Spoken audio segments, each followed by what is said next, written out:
The period between Christmas and New Year will be remembered for the appalling weather conditions. The Great Central Railway was lost in fog for the 2 days preceding this view. Boscastle, recently returned to steam, heads for Leicester North.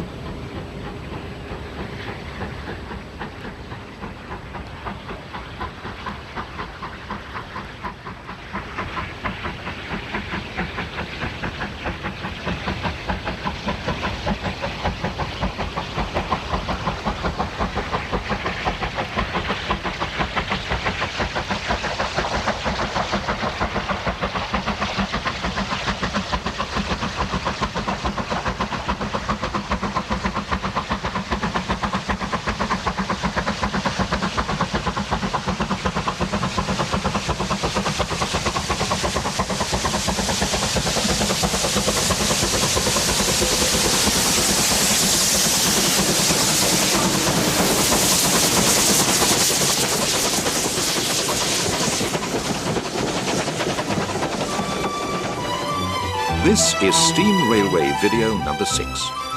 In this issue, news pictorial including Sir Nigel Gresley back at work on the Settle to Carlisle line.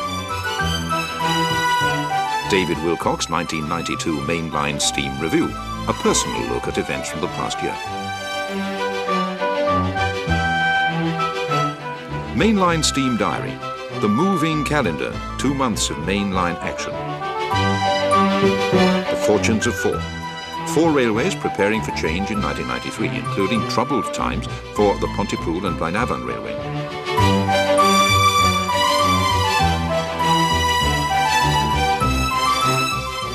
The Art of Railway Photography, the inside story on the photographic freight featuring colliery steam. Finally, Gallery, including night steam at Oxford.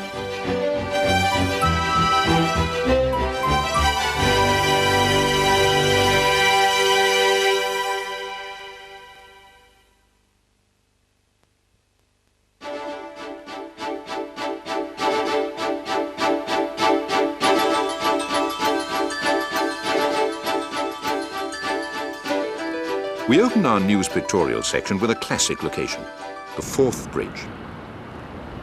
On the 5th of December, Black 5 44871 heads north on a Scottish Railway Preservation Society centre service. The SRPS utilised steam traction on 2 consecutive weekends.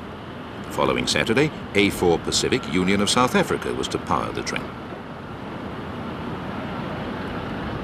The Forth Bridge is surprisingly uncommon mileage for steam excursions. The electrification of Edinburgh Waverley Station during 1991 has resulted in a distinct absence of steam from the Scottish capital. This tour was run from Waverley around the Sub, over the Forth of Firth, and around the Cardington Circle via Dunfermline. A diesel pilot was used under the wires.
Earlier in the day, the Black 5 is seen on the Sub.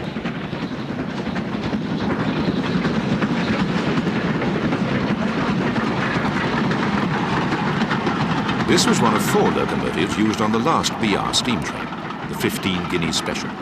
3 survive. However, at present, only 44871 is steamable.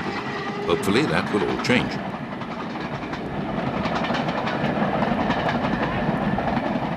Oliver Cromwell, kept since 1968 at Bressingham, is now the subject of a Steam Railway magazine appeal. The project, spearheaded by Nigel Harris and Andrew Dow, head of the National Railway Museum, is to celebrate the 25th anniversary of the 15 Guineas Special.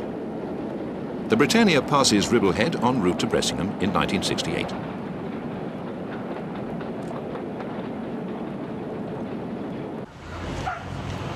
The end of steam on BR is the subject of many celebrations. Network South East organised specials from Didcot to Oxford to commemorate the passing of steam on the western region.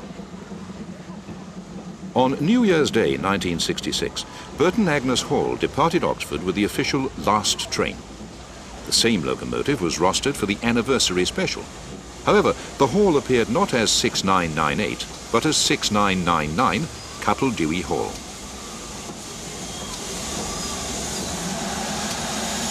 The locomotive arrives at Oxford Station from the carriage sidings with the second of 4 trains.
The recently restored West Country passes Merchant Navy, Canadian Pacific as it arrives at Leston North.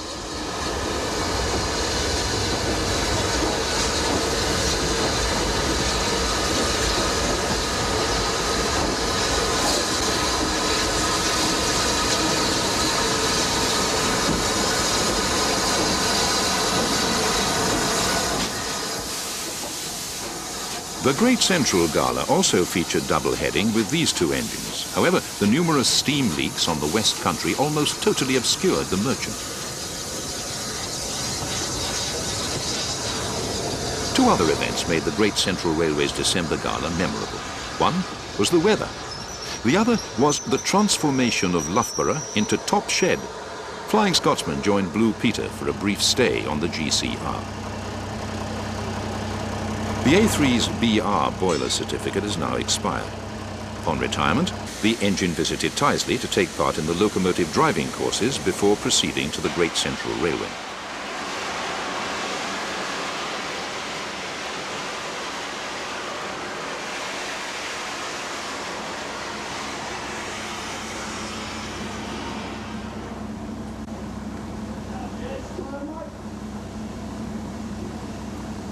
Blue Peter moves off shed.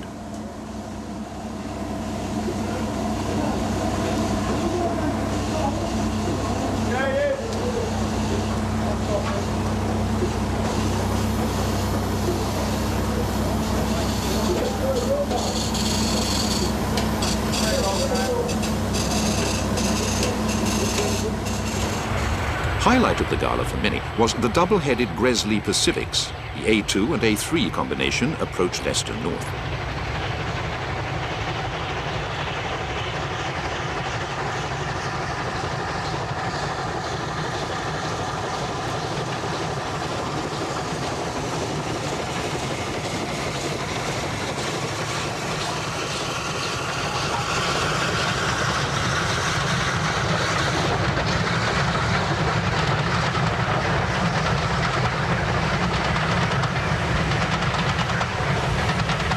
The driver training school is at the Birmingham Railway Museum. During December, the Tyseley Museum ran Santa specials to Stratford-upon-Avon.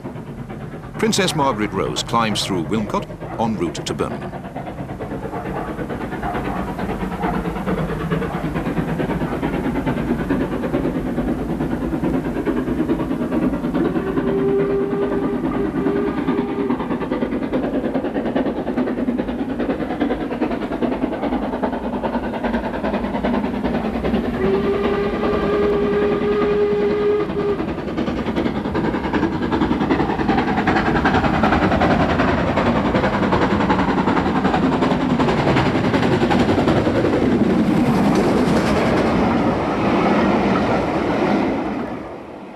King Edward I was also in use.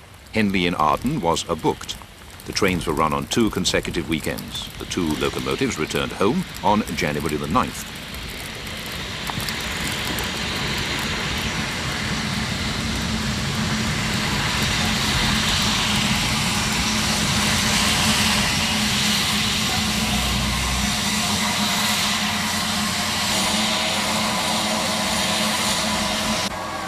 The King departs for Stratford.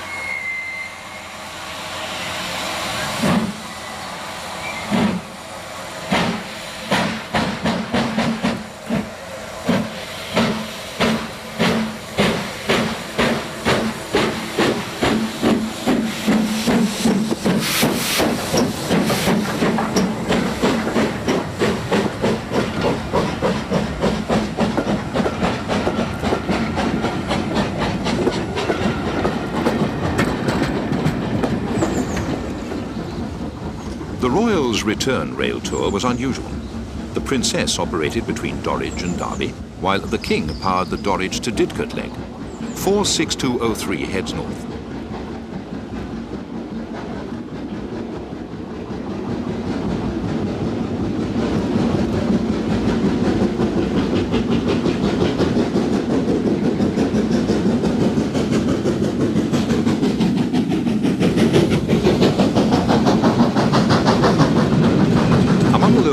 Booked for Tyseley's driver training course is Sir Nigel Gresley.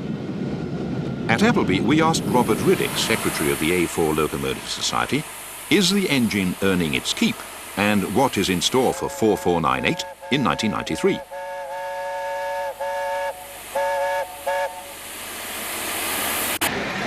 Yes, I think on the whole that the locomotive certainly is earning sufficient to cover the normal day-to-day running. But obviously we are hoping to make some additional cash to pay back the enormous amount of money that we've had to borrow to fund the overhaul. The first thing we should be doing is going to Tyseley for the driver training scheme that they're running there, and then the engine will come back to run 2 trips over the Saturn and Carlisle at the beginning of May. And then after that, it's not 100% certain at the moment, but I think the engine will probably be based in Carlisle and will be running over the Saturn and Carlisle most of the summer.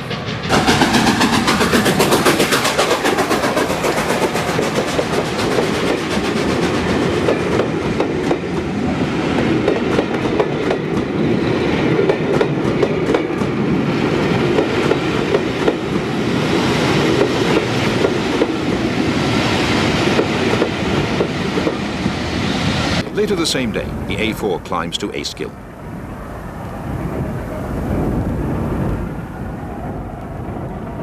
This tour was to have seen the introduction of the new BR high-intensity steam locomotive headlight.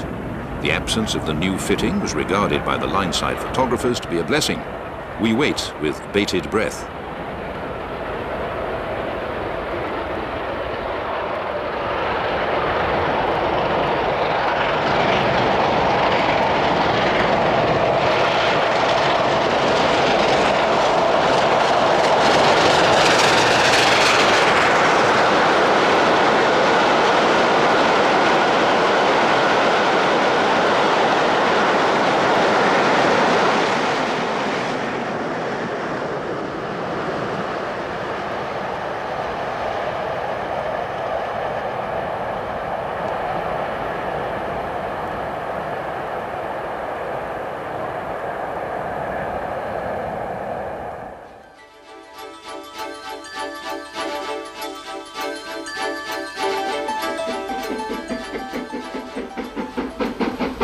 Mainline steam in 1992 featured 29 different locomotives.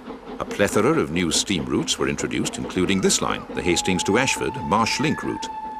75069 powers through Orr en route to Ashford.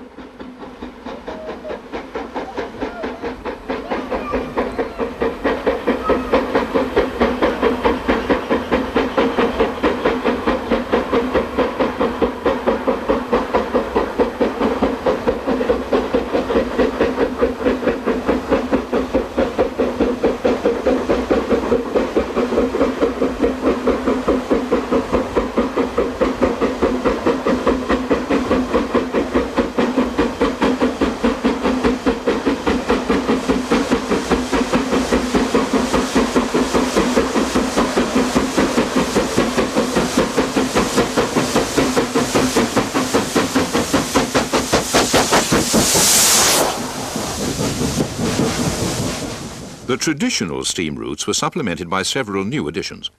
Network South East reintroduced steam to the following routes: Ashford to Hastings, Ashford to London Bridge, London Bridge to Eastleigh, Eastleigh to Exeter, Waterloo to Bournemouth, Aylesbury to Quainton Road, and on the Henley-on-Thames branch. In Scotland, another route to return to steam was the Aberdeen to Inverness line. David Wilcock gives his view on 1992. Well, was 1992 a classic year for mainline steam? We can only really judge that in hindsight. I think what you must say, though, is that 1992 was certainly a milestone year for mainline steam, particularly in view of the opening up of so many new routes on Network South East territory. 1992 was certainly a recessionary year, and in fact it was the worst year of recession in post-war years. That had its effect upon train loadings, as you might expect, and not even the Settle and Carlisle was exempt from this. In January we saw such things as Tor Valley failing to fill even a third of the available seats on one of its mainline runs, and instances such as Nunney Castle, the first Great Western castle to run on the North Wales coast route to Holyhead, being axed because it just couldn't fill the seats. That really was surprising, since it always seems to have been enthusiasts who've provided the backbone for passenger loadings on the North Wales coast route.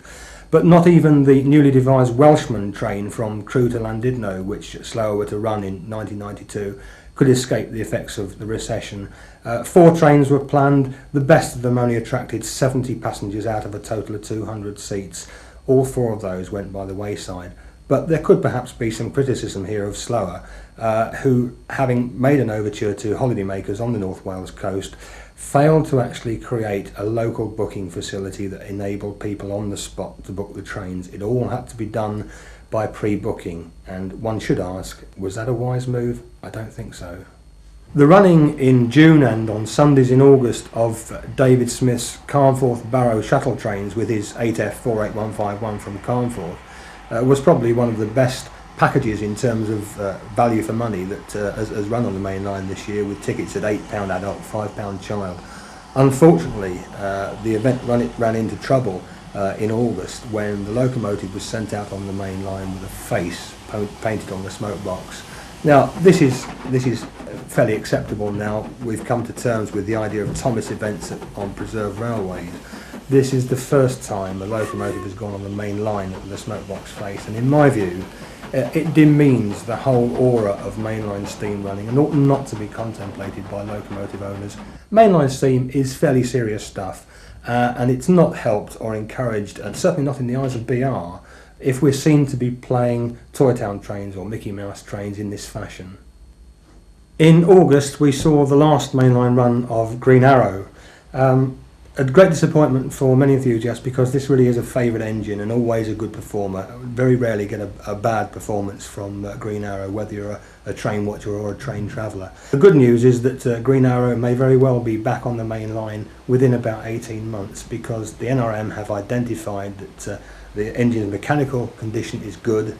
There is a boiler job, a 10-year boiler overhaul to be done, but the mechanical condition of the engine is good, and it may well become a priority in their list of locomotives to overhaul.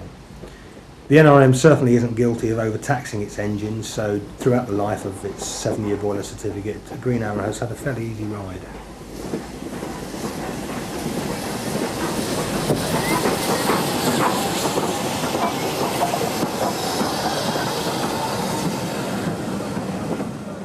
Paddington Station saw the arrival of City of Truro on what was its very last mainline run before withdrawal at the expiry of a 7-year boiler certificate. And what may be possibly the very last arrival at Paddington by any steam train, because from here on in we're looking at electrification of the Heathrow route, we're looking at a greater intensity of turbo trains on the suburban line out of Paddington, and perhaps the loss of paths for steam workings in future. So this was very much a milestone. City of Truro, 89 years old, the oldest locomotive on the mainline list, and yet for all its fame, didn't manage to sell what would have been its final train. Tickets had been advertised at £45 a head, couldn't even make half the number of seats available, and so what was the penultimate run ultimately became the final run. Interesting that a locomotive of City of Truro's pedigree cannot or could not in 1992 command a full train on its farewell mainline run.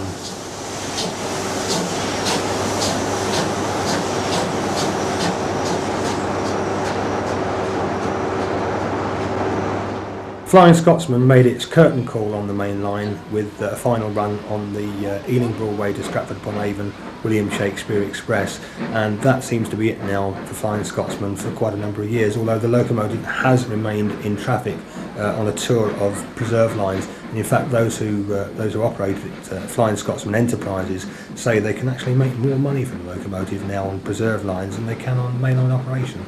There's food for thought.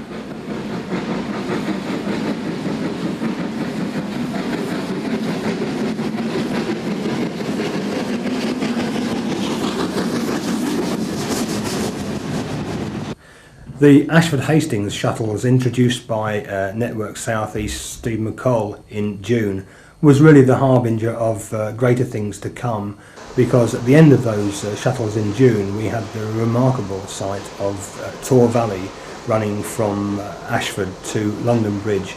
Now this was completely unannounced but carefully pre-planned, and it was the first example of steam running on genuine third rail territory for many, many years, and it opened up much more steam running to come on third rail lines. Few people could have imagined what was to happen later, and indeed, you know, we saw in September steam on Waterloo to Bournemouth, the absolute zenith of mainline on the Southern, something which hadn't been witnessed for 25 years since the last steam runs from Waterloo in July 1967.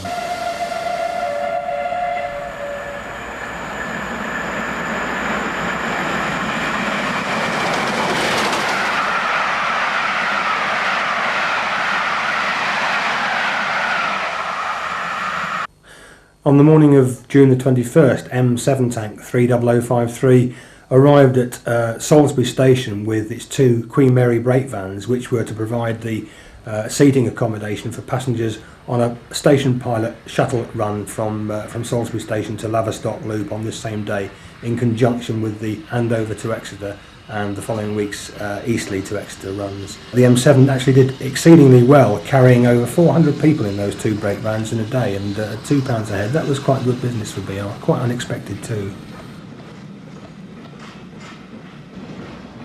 One of the most unusual and indeed one of the most gratifying runs that I saw during 1992 was IVOC Class 2 Mogul number 46521, running between Eastleigh and Yeovil and back again on the test train, which included the two Queen Mary brake vans that we've seen earlier, and also parts of the Queen of Scots train, which has been based down at Eastleigh.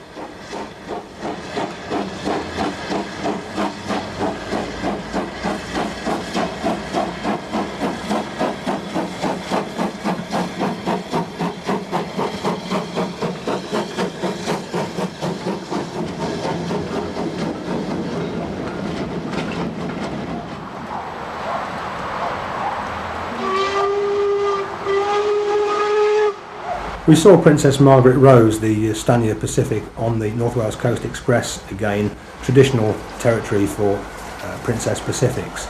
Although Princess Margaret Rose fell victim to the fire risk ban instituted by regional railways in July, and on one of these occasions the locomotive was diverted to run the North Wales Coast Express actually on the Settle and Carlisle line.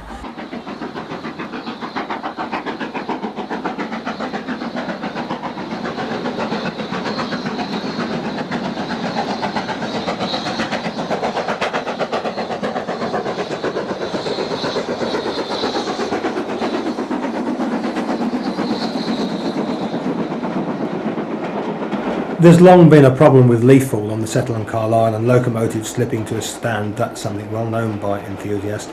This year, SLOA, the Steam Locomotive Operators Association, took the precaution of enforcing a complete ban on S&C steam from the period October the 10th to November the 21st.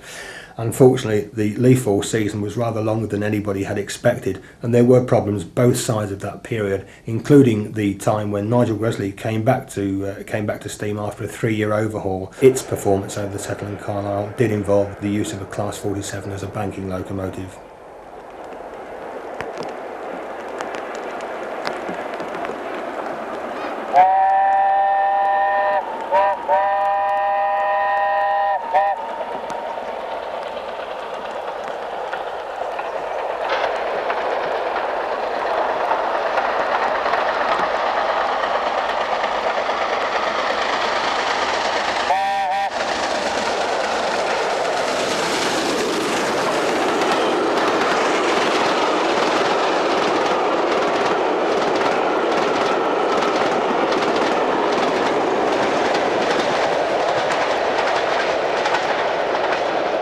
It was confidently expected that the return of Blue Peter to the main line for the first time since 1966 would not be without incident, and indeed that proved to be the case when, on its test run, the locomotive touched a marvellous 83 miles per hour, and indeed on its first Settle and Carlisle comeback, the locomotive locked a full 25 minutes off the scheduled running time between Carlisle and Appleby. This in fact didn't win for Blue Peter the blue ribbon as might have been expected, because the locomotive had injector problems on the climb of Aysgill and the crew had to knock the injector back, and in fact the record as we talk now is still held by 71,000 Duke of Gloucester.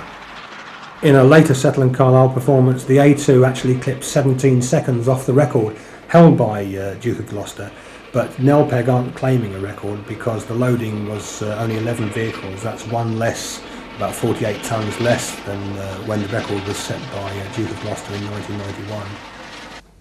Well, where do we go from here? I think 1993 is going to be a very interesting year, not least for the fact that we've seen Steve McColl, the innovator of so many new things on Network South East, move to Intercity. Steve will no doubt surface again with a steam connection, wearing his Intercity hat. As far as Network South East is concerned, there's a new appointee, Andrew White from the Network Charter Trains office at Waterloo, who takes on much of Steve's responsibility. But will we see the same innovation? Will we see the opening up of new lines on Network South East? That remains to be seen. Just possibly, the best is already past.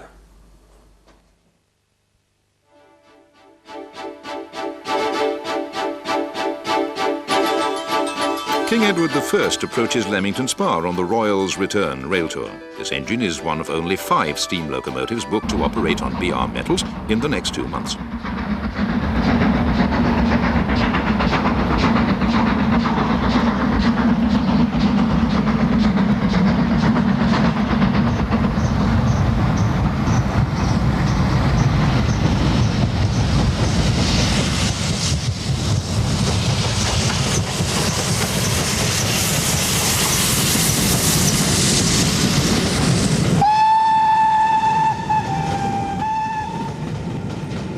The principal reasons for the lack of motive power variety are the expiry of 6 monthly BR boiler certificates and the absence of steam-hauled trains.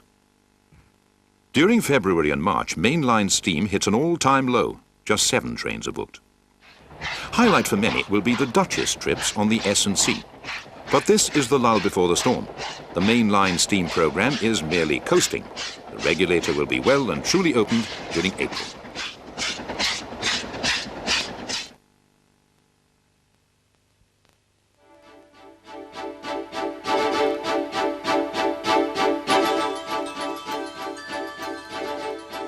Some railways offer such good photographic opportunities that they prove irresistible to photographers. See Scenes such as this keep us coming back for more.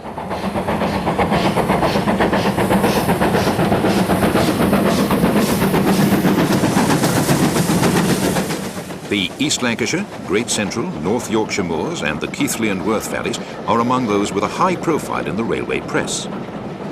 However, there are over 130 preservation sites and steam centres in Britain. We've chosen to review 4 of the less glamorous lines. Each is expecting a memorable year. The chosen few are located at Empsay, Cheddleton, Darley-Dale and Blaenavon. We start at Empsay, headquarters of the Yorkshire Dales Railway. The preservationists are gradually rebuilding a section of the former Harrogate to Skipton route. The period before Christmas is an extremely lucrative time for the steam centres of Britain. The appearance of Santa Claus attracts the once-a-year customer, but for these people, the railway needs to show a different face.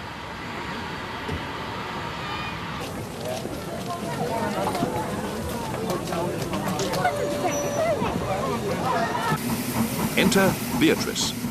Welldale is in the platform.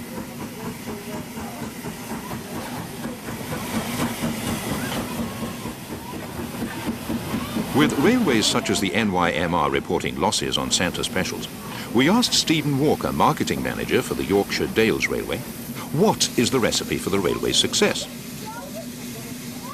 Well, our operation's a very informal system. We don't take forward bookings. You can just come along on the day, buy your tickets and get on the train. By running a very frequent service of every half hour with a great capacity, and we find that the public prefer the flexibility of that system. We get many, many regular people coming, and it seems to work very well for us. I don't think it'd work for some other railways. It suits empty though very well. The road is set for the passing of 2 trains. Beatrice approaches on an express. All eastbound services are non-stop through Empsay station.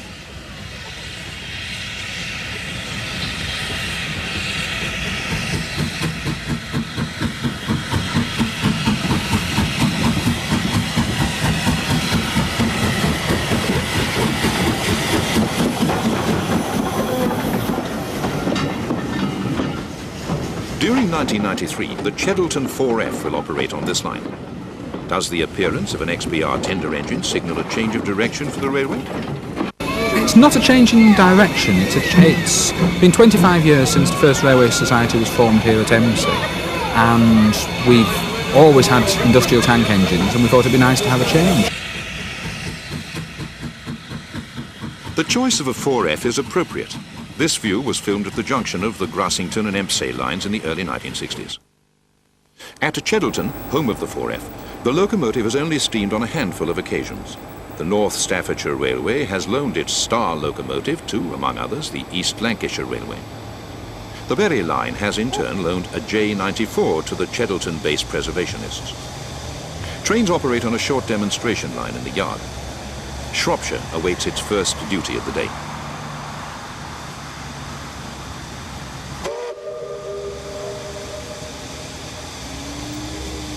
Anthony Hancock reviews the future for the North Staffordshire Railway. 1993 should hopefully see many of our plans come to fruition.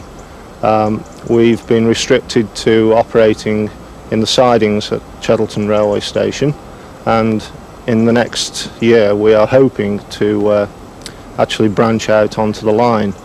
The line itself is about 7 miles in length and runs from Lickbrook Junction through Cheddleton down to Consell, Froghall and eventually Oakermore sand sidings. The line has been out of use since 1988 when sand trains last ran from the quarry at Oakermore. In that time we've been lobbying British Rail to dispose of the line, and only in the last 9 months have they agreed to actually make the line available for sale. Unfortunately, this has to go to other people for offers as well as ourselves, but we are doing our best to make sure that we are the prime customer for the line. Preservation actually began at Cheddleton in 1972. A parish councillor delayed the demolition of the station building. Sir John Betjeman was contacted. Fortunately, the Poet Laureate was able to save the day. A preservation order was granted.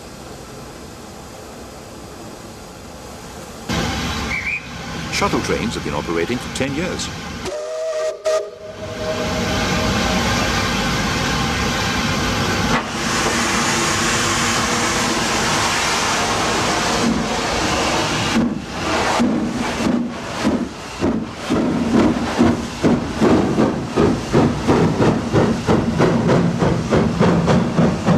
This is a special steam railway run past.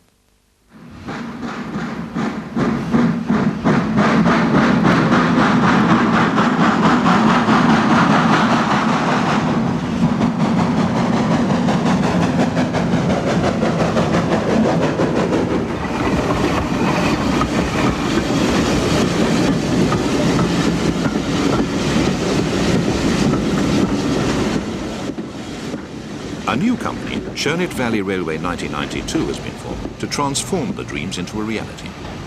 During 1993, the company will launch a share issue to raise funds to purchase the BR branch line.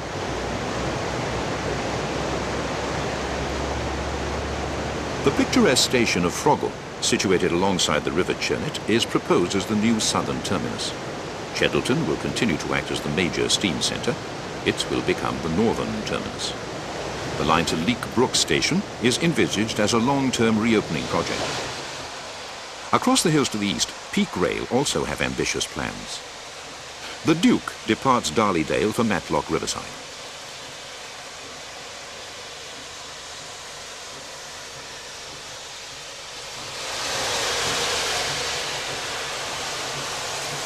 Peak Rail operated its first services between Christmas and New Year 1991. This year was the first opportunity to run centre specials.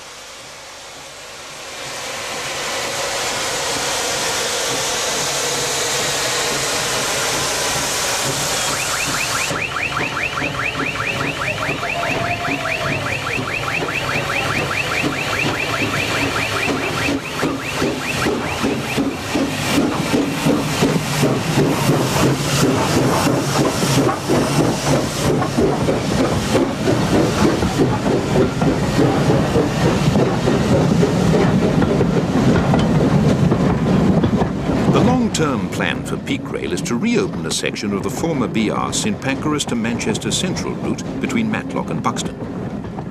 On November the 17th, the railway launched its second share issue, Northwards to Norfolk. The £250,000 appeal will enable the railway to extend a further 1¼ miles to the former site of Rowsley Engine Shed. This will become the new centre of operations for Peak Rail. Work has already begun.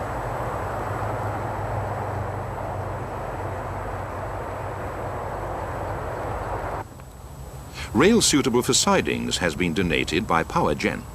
In the opening 4 weeks of the launch, £30,000 was received. Peak Rail is going places.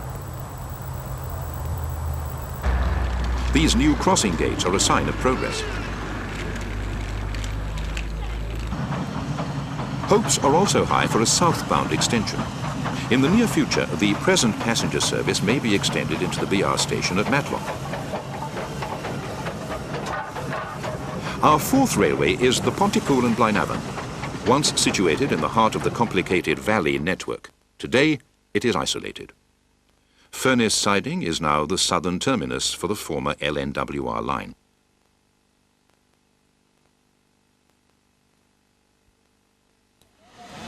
Brookfield awaits departure. These scenes were recorded on December the 19th, potentially the penultimate day of passenger services. But will we wave goodbye to this railway? Tim Goss. This railway was actually incepted in late 1980, early 81, and was actually devised to save the line from Blaenavon down to Pontypool. This section of line up here was actually taken over in late 81 after we were invited up to the Big Pit site to try and restore 2 steam locos that they had. Big Pit actually shut in 1980, and at the time the coal board were reclaiming their equipment. The idea was dreamt up then to open it as a museum. Alongside the museum, they saw that the opportunity of having a railway was good for the tourist aspect, and that's why we came on the site here. We've actually been running trains here now since 1983, so we've been here 9 years so far. Our present position is very much unknown at the moment. We'd always been promised a lease for the railway going down the valley, and Torvine had agreed to give us a lease when the light railway order application was going to be submitted. What happened in something like August of this year was they changed their mind and decided to lease the railway land to Big Pit Trust. We saw this as not a good move as far as we were concerned, because it didn't give us much security, and all the capital expenditure that is planned or was planned, we basically can't go forward with that now because we have no security on the premises. So the erection of the former Crane Street station from Pontypool, which we were hoping to build, it was planned to cost in the region of £92,000. We cannot commit those kind of funds while we've got no security here. The line climbs at 1 in 40 to the Whistle Inn. This bleak location is the highest standard gauge preserved station in Britain. Brookfield departs furnace siding for the Whistle.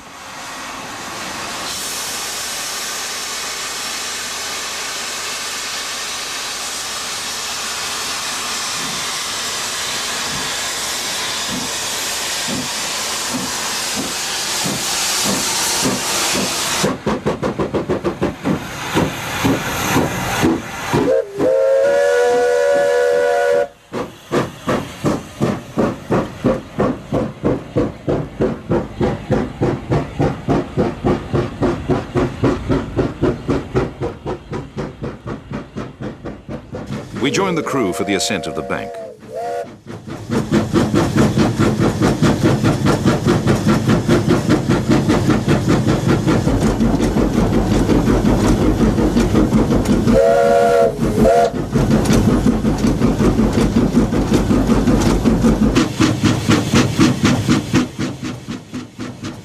The future of the railway is in the balance, although the possibility of moving to another valley is an option.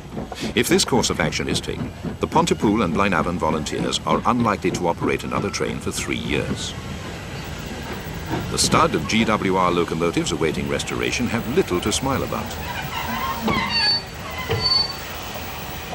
The Pontypool and Blaenavon volunteers have laboured for nearly a decade to operate trains on this site. The possibility of a move is unwelcome. However, they are confident, despite the odds, the P&BR will survive.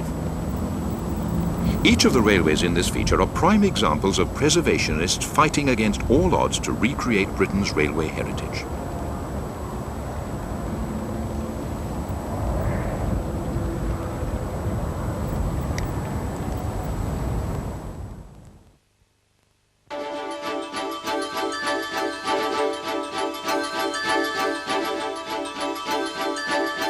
The art of railway photography is constantly changing as equipment improves and techniques develop. These opening scenes of Glen Douglas are filmed on the Langholm branch. The quest to record the last days of steam resulted in many enthusiasts taking up photography. Gavin Morrison filmed these views from his trusty Volkswagen Beetle. In this view, the Bug makes a rare appearance on film. Even today, the journey from Gavin's home near Wakefield to Scotland is daunting in a VW Type 1.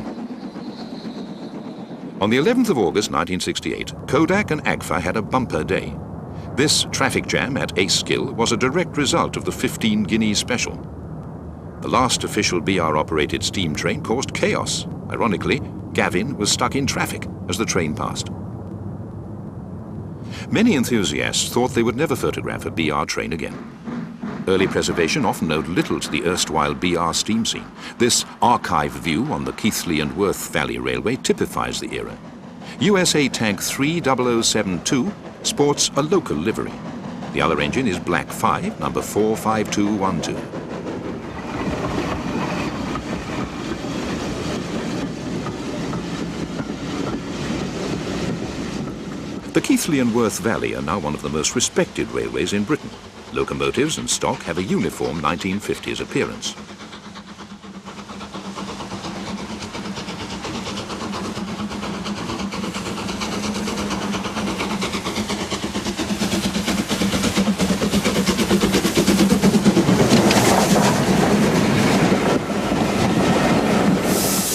Today, railway photography is encouraged by a number of lines. Some railways run dedicated freight trains on gala days.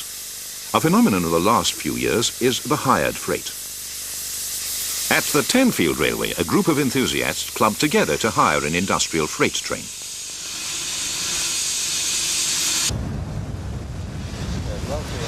Come on, Derek. Okay. Sir Cecil Cochrane departs.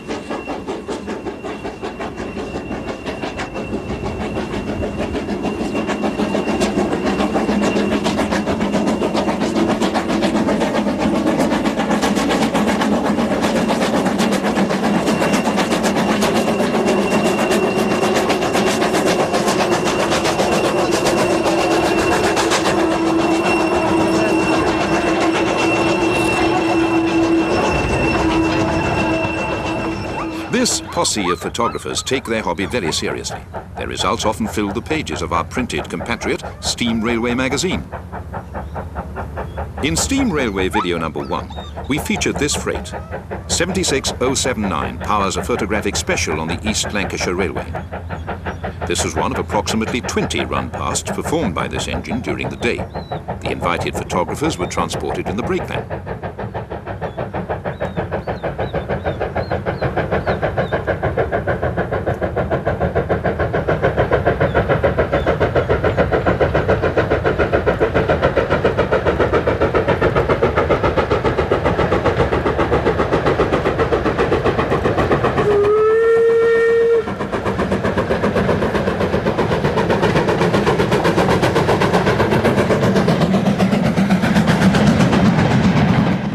The Standard is a resident engine on the East Lancashire Railway. Visiting locomotives also feature on freight trains.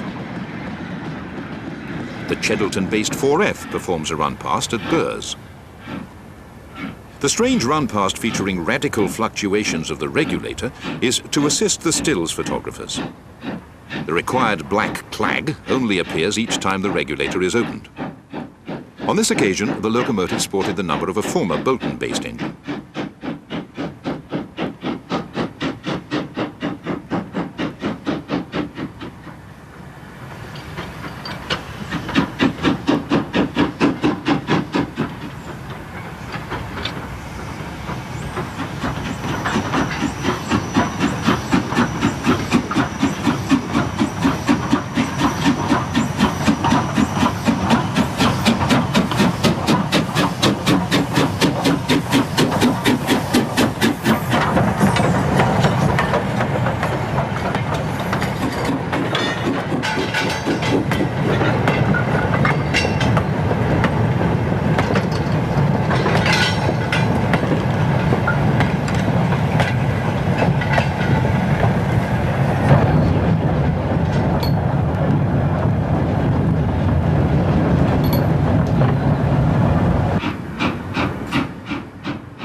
The 4F is now approaching Brooks Bottom Tunnel.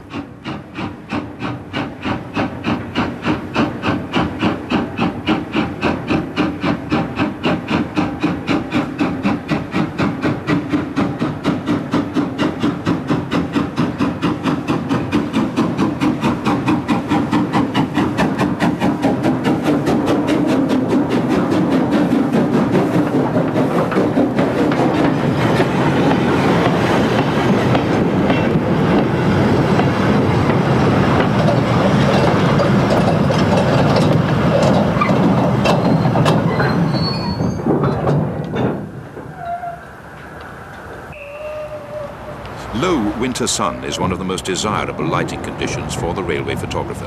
The golden glint on the driving wheels adds a little something to the view. The temptation on this occasion proved too much to resist. After countless run-pasts between the viaduct and the tunnel at Summerseat, the sun appeared.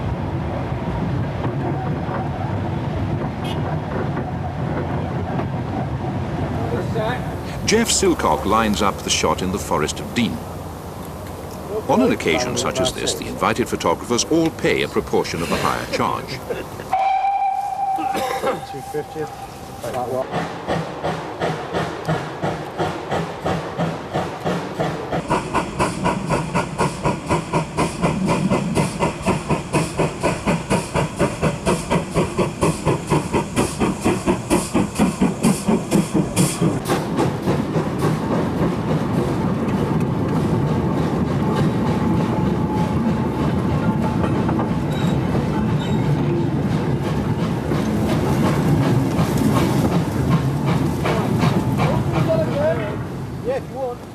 it back a foot, can you? And I might just catch the top of your cable room. Wonderful. Well, that's all right.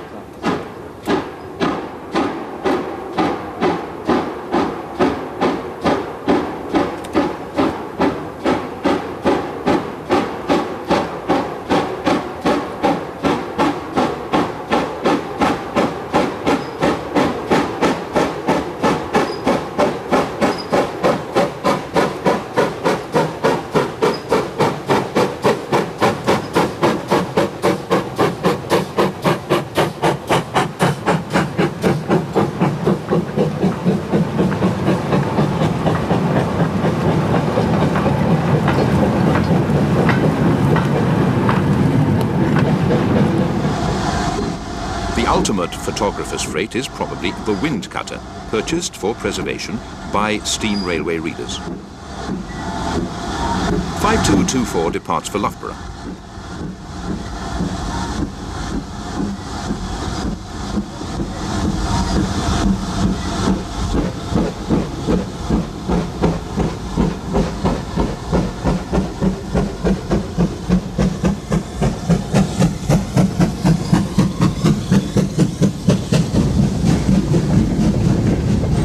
This was the inaugural run of the wind cutter. The train has been formed to recreate the archetypal coal train of the BR steam era. Steam Railway magazine inaugurated the project. Eventually, more suitable motive power for the Great Central Main Line will be available. The initial runs had the South Wales look. Steam Railway magazine's interest in freight continues. Littleton Colliery hosted the next event. The magazine joined forces with British Coal and locomotive owner Steve Turner. Whiston made history. Colliery steam in Britain ended in 1985. Littleton steam ended 15 years ago, or so we thought. The colliery is unusual. The pit is served by a 3.5-mile branch line. The Hunslet tank heads for the pit from Pink Ridge. During the locomotive's brief stay, it was used on both photographic and revenue-earning freights.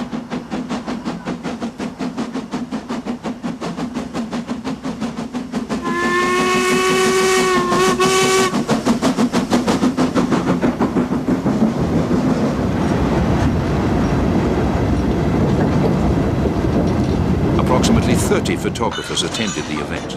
Unfortunately, numbers had to be limited for safety requirements.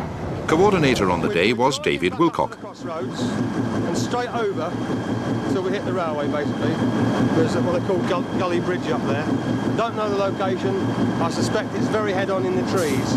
They're going to give it. They're going to right. Okay. That's the one just outside the back of the colour room. No, it's basically halfway up the branch line. They're going to give us 2 run bys there. Well, they'll give us. The former Bold colliery engine was en route to the Foxfield Railway from the Battlefield line. Littleton was a brief diversion, sadly all too brief. The Staffordshire colliery was working throughout the day, enhancing the photographs.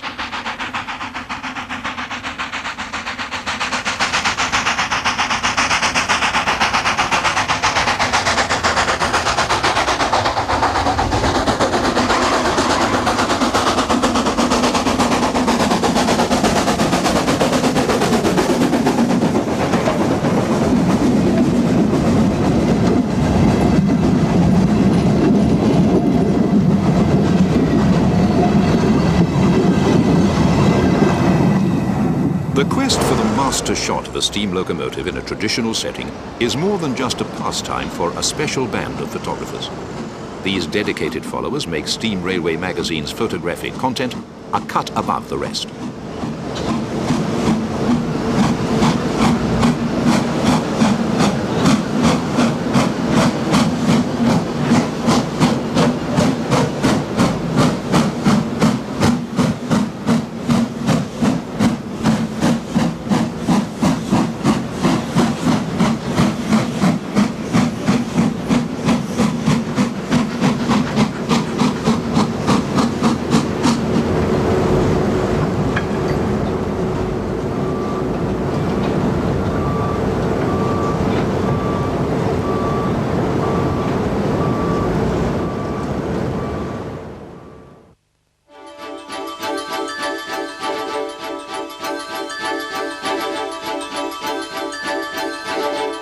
Our gallery section opens on New Year's Day. The recently repainted Sutton departs Northiam on the Kent and East Sussex Railway.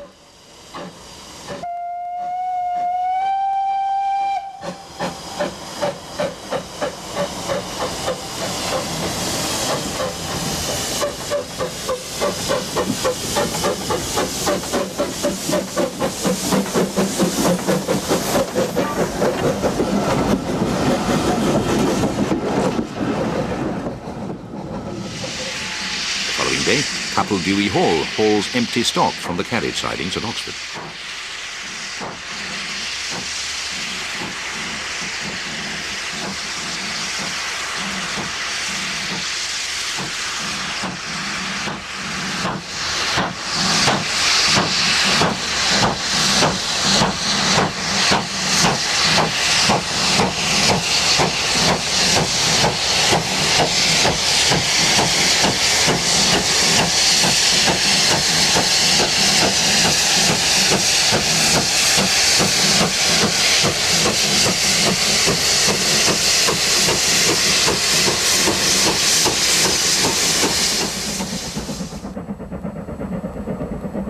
Another hall in action during the cold snap was 6960 Raveningham Hall on the Severn Valley Railway.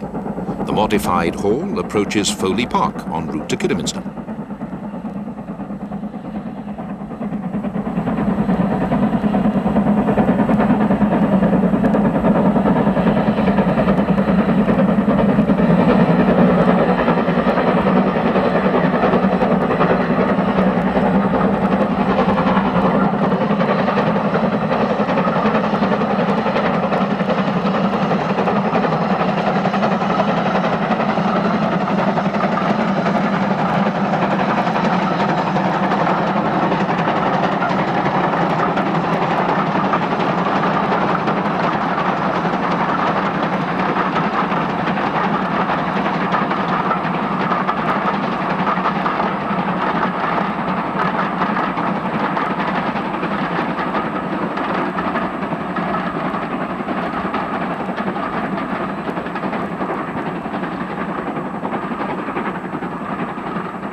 Every month, Steam Railway brings you the very best news, features and photography from the world of steam preservation.